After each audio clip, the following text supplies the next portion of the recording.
তার যে একটা ইন্টারভিউ ছিল আজকে, সেখানে যায় নাই কেন? কি জন্য যায় নাই? এই রোহান, তুই যা তো ফ্রেশ হ, আমি তো এই কথার জবাব দিয়ে যাবে ও। সে কোথায় ছিল, কি করে সে সারাদিন? তার ঘরে একটা বড় বোন আছে, তার বিয়ে দিতে হবে, তার মাথায় নাই এটা?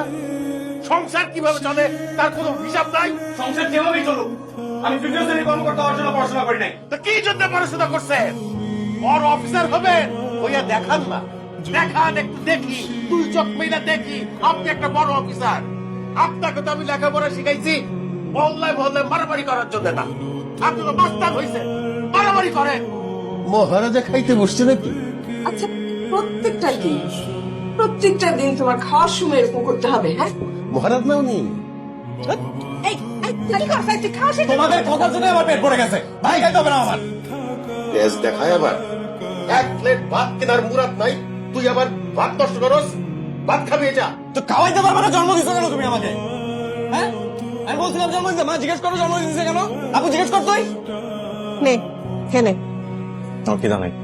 তোর খিদা আছে না নাই সেটা তো আমি জানি। থাকর থাকর। শুন, বাবাদের ভালোবাসা এমন বিচিত্রই হয়। এই যে বাবা তোর সাথে এত দুর্ব্যবহার করে, এটার পিছনে কি কারণ? একটাই কারণ, বাবা তোর একটা সুন্দর ভবিষ্যৎ দেখতে চায়। ভাই সাহেব, আপনার থানা পুলিশ তো আমার ছেলেটারে ধরে নিয়ে গেছে।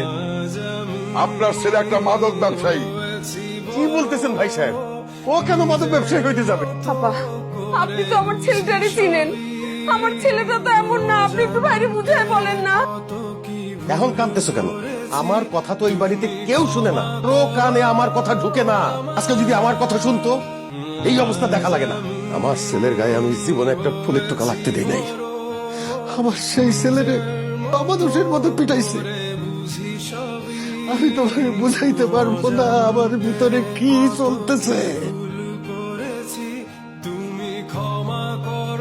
হতাশ হইস না। যদি কাউকে কোনোদিন ভালোবাসা থাকোস, সারা দুনিয়া তোর বিরুদ্ধে গেলেও তোর ভালোবাসার বিরুদ্ধে তুই কখনো যাবি না।